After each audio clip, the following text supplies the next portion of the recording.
Hello friends, welcome to my YouTube channel. आज हम बात करने जा रहे हैं कि सफल व्यक्तित्व का आधार आत्मविश्वास है, यानी कि confidence is the basis of successful personality. आपने देखा होगा कि कुछ लोग किसी भी कार्य के लिए पूरे आत्मविश्वस्त होते हैं, यानी कि उनको कोई भी काम दे दो या कोई भी काम वो करें तो वो पूरे आत्मविश्वास के साथ करते हैं।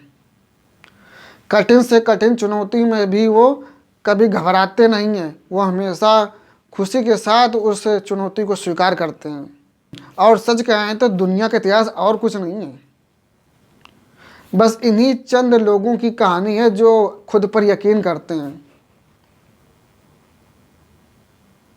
और वहीं दूसरे लोगों को देख लो, या देखा होगा आपने कि उनमें कोई भी आत्मविश्वास नज़र नहीं आता है, या आत्मविश्वास में उनमें खुद महसूस नहीं करते हैं। बस वो ये चाहते हैं कि मुझे बना बनाया रास्ता मिल जाए और मैं उस बने बनाए रास्ते पर चलूं। वो कोई भी जोखिम उठाना नहीं चाहते हैं, ना वो कोई भी जोखिम को स्वीकार करना चाहते हैं। ऐसे लोगों का कभी भी इतिहास में नाम नहीं दर्ज होता है, और ना ही कोई व्यक्ति चाहता है कि जो हमारा जो व्यक्तित्व है वह आत्मविश्वास रहित व्यक्तित्व हो। दरअसल जो ये आत्मविश्वास की अवधारणा है, यह स्व यानी कि सेल्फ से है।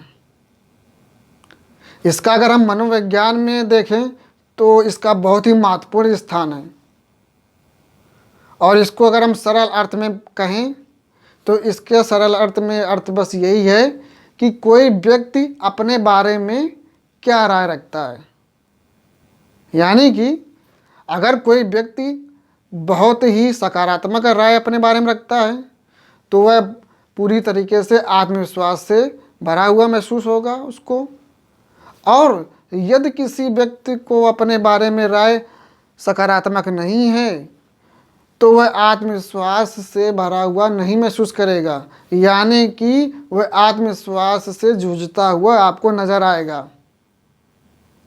अर्थात किसी व्यक्ति के आत्मविश्वास के बारे में जानना हो तो उसके सेल्फ इमेज यानी कि सेल्फ कॉन्सेप्ट के बारे में जानना चाहिए।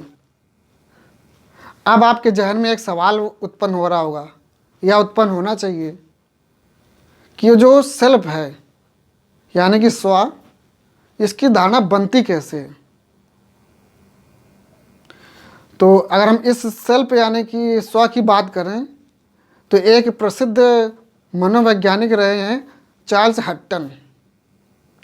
तो चार्ल्स हट्टन ने कहा है कि, अब गौर से सुनिएगा, उन्होंने क्या कहा है। उन्होंने कहा है कि मैं वह नहीं हूँ जो मैं समझता हूँ कि मैं हूँ। मैं वह नहीं हूँ कि जो मैं समझता हूँ कि मैं हूँ। मैं वह भी नहीं हूँ जो तुम समझते हो कि मैं हूँ, लेकिन मैं वह हूँ जो मैं समझता हूँ कि तुम समझते हो कि मैं हूँ। समझे? अब आप सोच रहे हो कि ये क्या भूल भुलैया वाला कथन सुना दिया। तो इस भूल भुलैया का कथन का आशय यह है, यानी कि जो मेरी जो छवि है या धारणा है वो इससे तय नहीं होती है कि मैं अपने बारे में क्या सोचता हूँ, ना ही मेरी छवि इससे तय होती है कि लोग क्या सोचते हैं। क्योंकि लोग क्या सोचते हैं यह तो हम कभी भी जान ही नहीं सकते। तो मेरी जो छवि की अवधारणा है वो इस पर निर्भर करती है कि मैं लोगों के भावों को किस आधार पर स्वीकार करता हूँ। अर्थात यदि मैं सोचता हूँ या जानता हूँ कि लोग मुझे सम्मान की दृष्टि से देखते हैं तो मैं खुद को आत्मविश्वस्त महसूस करूँगा। और यदि मैं ये सोच लूँ कि लोग मुझे सम्मान की नज़र से नहीं देखते हैं तो धीरे धीरे क्या होगा कि धीरे धीरे आपका कॉन्फिडेंस यानी कि आत्मविश्वास कम होता जाएगा। इसीलिए हमेशा ध्यान रखना कि अपने प्रति जो सोच है वो हमेशा अत्यंत सकारात्मक ही रखिएगा, क्योंकि जो अपने बारे में सकारात्मक सोचते हैं वो ही आत्मविश्वास से परिपूर्ण होते हैं और वो ही सकारात्मक रूप से कोई कार्य कर पाते हैं। क्योंकि लंबे दृष्टि से कोई कार्य करने के लिए आत्मविश्वास का होना अत्यंत आवश्यक है। अब यहाँ पर दो अवधारणाओं को जानने की बेहद ज़रूरत है। Number 1 significant others, number 2 generalised others. Significant others का मतलब है कि महत्वपूर्ण लोग, और जनरलाइज्ड अदर्स का मतलब जो सामान्य लोग हैं। अब मैं ये क्यों बता रहा हूँ? मैं इसलिए बता रहा हूँ कि जो किसी व्यक्ति का जो आत्मविश्वास है उसमें किसी व्यक्ति का योगदान किस हद तक होता है, यह मैं बताने की कोशिश कर रहा हूँ। क्योंकि किसी भी व्यक्ति के निगाह में सभी संबंधित व्यक्तियों का जो महत्व होता है वो बराबर नहीं होता है। कुछ लोग उसके लिए अत्यंत महत्वपूर्ण होते हैं और कुछ लोग सामान्य दृष्टि से होते हैं। यानी कि जो कुछ महत्वपूर्ण लोग होते हैं वो उनकी नज़रों में वो कभी भी गिरना बर्दाश्त नहीं कर पाते हैं, वह कभी भी गिरना पसंद नहीं करते हैं, चाहे वो एड़ी चोटी का जोड़ लगा दें, चाहे जितना एड़ी चोटी का जोड़ लगाना पड़ जाए, लेकिन वो उनकी निगाहों में गिरना पसंद नहीं करते हैं। इनको कहते हैं हम सिग्निफिकेंट अदर्स, यानी कि महत्वपूर्ण लोग। और कुछ लोग होते हैं जनरलाइज्ड अदर्स। वो लोग ऐसे होते हैं कि वो कुछ भी कह दें, उनका कोई खास महत्व नहीं होता है हमारे जीवन में, ना ही उनकी राय कोई महत्व रखती है हमारे जीवन में। ऐसे लोगों को कहते हैं जनरलाइज्ड अदर्स। यानी कि जो व्यक्ति का जो आत्मविश्वास है वह इस पर निर्भर करता है कि जो सिग्निफिकेंट अदर्स है, यानी कि जो महत्वपूर्ण है उसके ज़िंदगी में, वह उनके प्रति किस प्रकार की अवधारणा रखता है। इसी के चलते मैं एक आत्मविश्वास पर एक प्रेरक प्रसंग आपको सुनाने जा रहा हूँ। बहुत ही गौर से सुनिएगा। हुआ यह कि एक व्यापारी था जिसका व्यापार कपड़े का व्यापार था। अब जब उसने व्यापार शुरू किया था तो उसका व्यापार शुरू में तो बहुत ही चंगा, यानी कि बहुत मज़े से चल रहा था, सब कुछ अच्छा चल रहा था। फिर अचानक उसके धंधे में मंदी आने लगी, उसका धंधा धीरे धीरे डाउन मारने लगा। अब वह आत्मविश्वास की कमी से वो ग्रस्त होने लगा। जब आत्मविश्वास की कमी आ गई उसके अंदर तो वह चिंतित भी रहने लगा, और जब वो चिंतित रहने लगा तो धंधा और डाउन मारने लगा। अब वो परेशान, करे तो करे क्या। तभी उसी दौरान एक व्यक्ति उसके दुकान पे आता है। उस व्यक्ति ने उसको एक 20 लाख का चेक दिया, यानी कि व्यापारी को 20 लाख का चेक दिया, और उसने कहा कि आप हिम्मत मत हारिए, आप हिम्मत मत हारिए, ये 20 लाख का चेक लीजिए और इसको आप जो है अपने प्रयोग में लाइए, और जब आपका धंधा चौकस चलने लगे, अच्छा चलने लगे, तब आप मुझे धीरे धीरे पैसे दे देना। और वह इतना कह करके वह चला गया। जब वह व्यापारी उस चेक को देखता है तो वह स्तब्ध रह जाता है। उस चेक पर साइन उस गांव के एक रईस, यानी कि धनी व्यक्ति के थे। यह देखकर बहुत ही वह खुश होता है तथा उसकी आंखों में आंसू आने लगते हैं कि ये क्या हो गया यार, मैं इतनी मुसीबत में था, पता नहीं कैसे वह आके मुझे मेरी मदद कर दी उसने। अब लेकिन उसके जहन में एक विचार आया कि मैं इस चेक का प्रयोग तब करूंगा जब मुझे धन की आवश्यकता होगी। अभी मेरे पास जितना जो कुछ है मैं उसी से काम चलाऊंगा। अब वह पूरे आत्मविश्वास से, लगन से, खुशी से वह काम करने लगा, जोरों से, तगड़े से। खूब काम किया उसने आत्मविश्वास के साथ। और हुआ यह कि उसको 20 लाख का चेक जो उस धनी व्यक्ति ने देख दिया था, उसने उस 20 लाख का चेक उसको ज़रूरत नहीं पड़ी। और जब उसे 20 लाख की चेक ज़रूरत नहीं पड़ी तो उसने सोचा कि अब इसे मैं वापस कर दूं, अब मेरा धंधा सही से चल रहा है, अब मैं इस चेक का करूंगा तो करूंगा क्या। अब वह 20 लाख का चेक लेकर के उस व्यक्ति के पास जाने लगा। अब वह गया, उससे मिला और उसने 20 लाख का चेक वापस कर दिया। तभी हुआ क्या कि दो व्यक्ति जो अस्पताल के कर्मचारी थे, उस व्यक्ति के पास आए और उस व्यक्ति को ले जाने लगे। तभी उस व्यापारी ने कहा कि अरे रुको, कहाँ इनको लिए जा रहे हो? तुम्हें पता नहीं कि ये इस गांव के सबसे धनी व्यक्ति हैं? इन्होंने मेरी मदद की है, इन्होंने 20 लाख का चेक मुझे दिया था।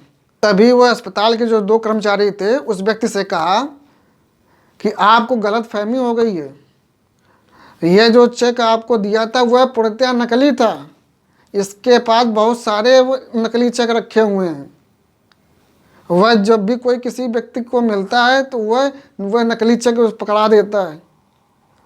अब यह सुनकर के वह व्यापारी स्तब्ध रह गया, अचंभित रह गया कि अरे यह क्या हुआ? मैं इस नकली चेक के भरोसे अपने धंधे में इतने आत्मविश्वास से काम कर रहा था कि मेरा जो धंधा चल पड़ा, वो भी इस नकली चेक की वजह से। इस पर वह धनी व्यक्ति उस पागल व्यक्ति को बहुत बहुत धन्यवाद करता है और नमन करता है। अब जो इस कहानी से जो सीख मिलती है वो बहुत महत्वपूर्ण है। इसको ध्यान से सुनिएगा। वह यह कि व्यक्ति की सबसे महत्वपूर्ण जो संपत्ति है, पता है वह क्या है? वह है आत्मविश्वास। सबसे महत्वपूर्ण संपत्ति, सबसे महत्वपूर्ण धन, सबसे महत्वपूर्ण जागीर वह है व्यक्ति का आत्मविश्वास। क्यों? क्योंकि यदि व्यक्ति के पास आत्मविश्वास है और धन नहीं है, संपत्ति नहीं है, तो वह आत्मविश्वास के बल पर वह धन को अर्जित कर लेगा, संपत्ति को अर्जित कर लेगा। लेकिन यदि उसके पास धन भी है, संपत्ति भी है, सब कुछ है, सारे सुख सुविधाएं हैं, लेकिन अगर उसके पास आत्मविश्वास नहीं है तो वह धीरे धीरे धीरे धीरे वह सब कुछ गंवा देगा, है ना। अच्छा, जब आत्मविश्वास की जब बात आती ही है तो हमें हमेशा 2 चीज़ों का ध्यान देना चाहिए। पहला यह कि कभी भी हमें सेल्फ छवि को खराब नहीं होने देना चाहिए, यानी कि कभी भी सेल्फ छवि को प्रभावित नहीं करना चाहिए, जिससे हम अति आत्मविश्वास यानी कि ओवर कॉन्फिडेंस तथा अल्प आत्मविश्वास यानी कि लो कॉन्फिडेंस से बच सकें। दूसरी चीज़ ये कि जब भी हम किसी विकृत सेल्फ इमेज वाले व्यक्ति को देखें तो हमेशा या लगभग कोशिश हमें यह करनी चाहिए कि हम उसकी जो विकृति है उसको हम दूर करें।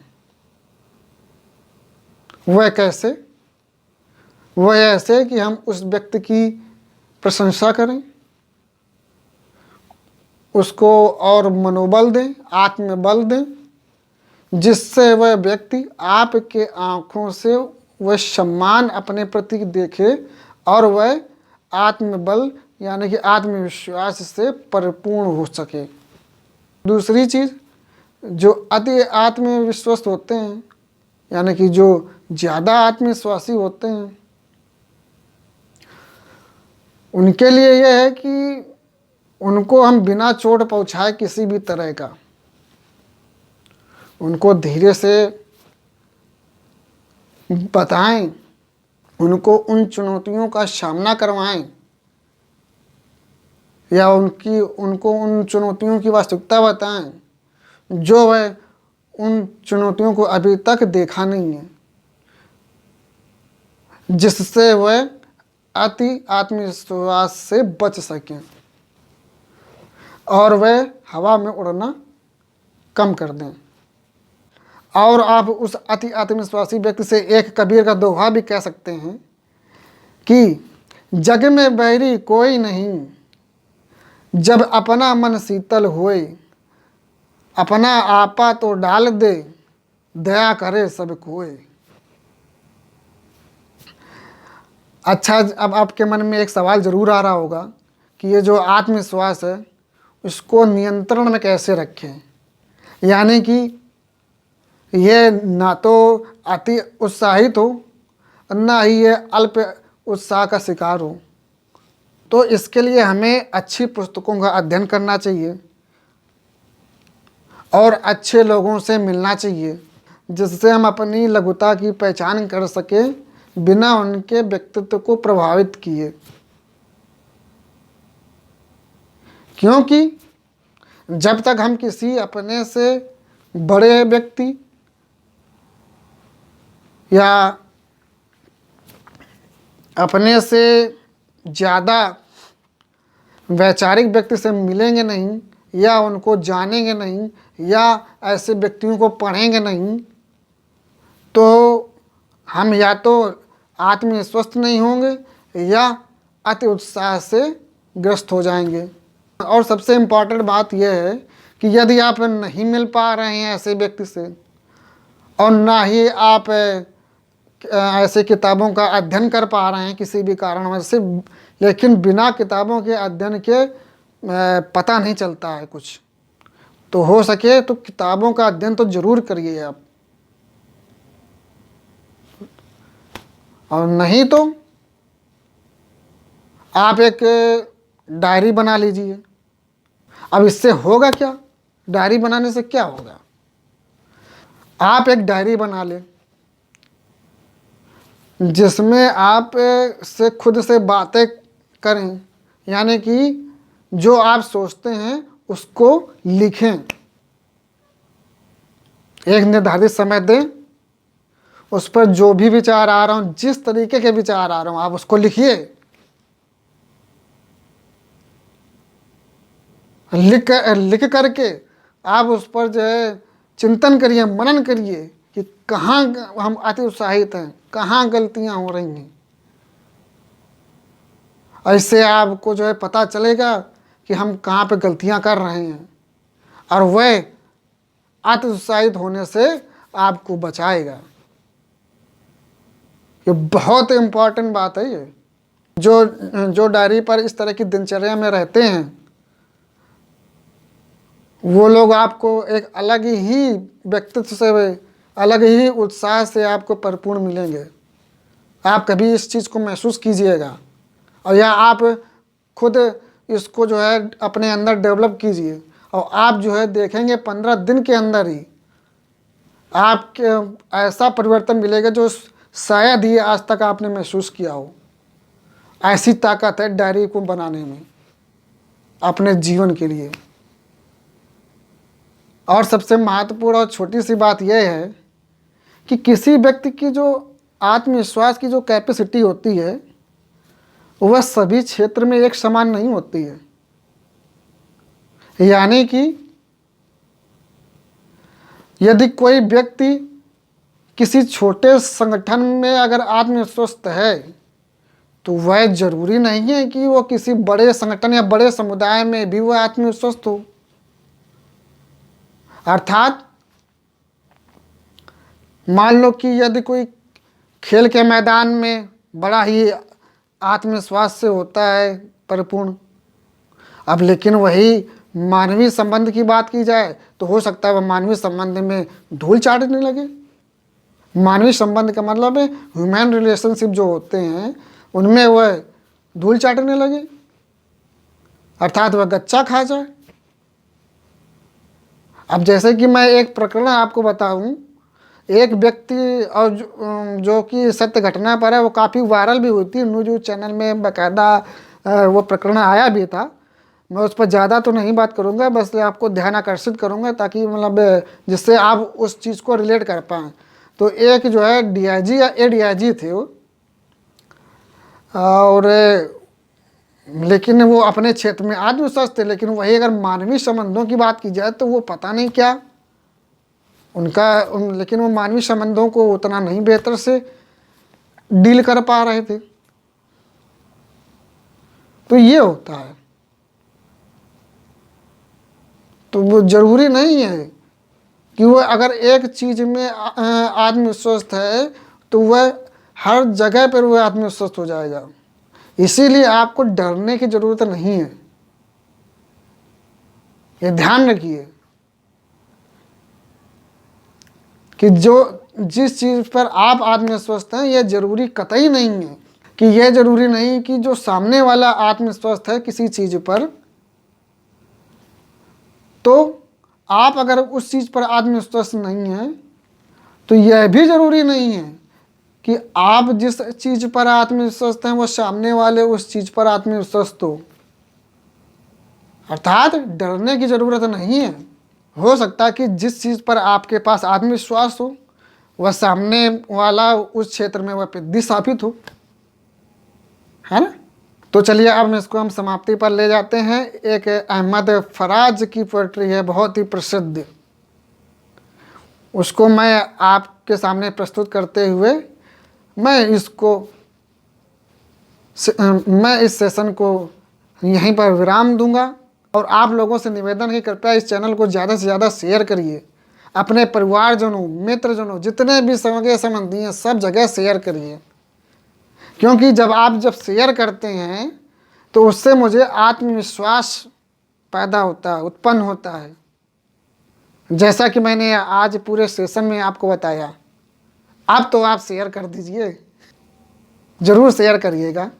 ठीक है, अहमद फराज की पोएट्री आपके समक्ष हम प्रस्तुत करते हुए जा रहे हैं। चलते चलते वह कुछ इस प्रकार हैं। कठिन है राह गुजर, थोड़ी दूर साथ तो चलो, लंबा है सफ़र, थोड़ी दूर तो साथ तो चलो, तमाम उम्र कहाँ कोई साथ देता है, यह जानता हूँ मगर लेकिन थोड़ी दूर साथ तो चलो, ये एक सब की मुलाकात भी गनीमत है, ये एक सब की मुलाकात भी गनीमत है, किसे है खबर कल की, थोड़ी दूर साथ तो चलो। स्वस्थ रहिए, मस्त रहिए, हंसते रहिए, गाते रहिए। आपसे मिलते हैं एक नई कड़ी में नई ऊर्जा के साथ, नए उत्साह के साथ। तब तक के लिए नमस्कार।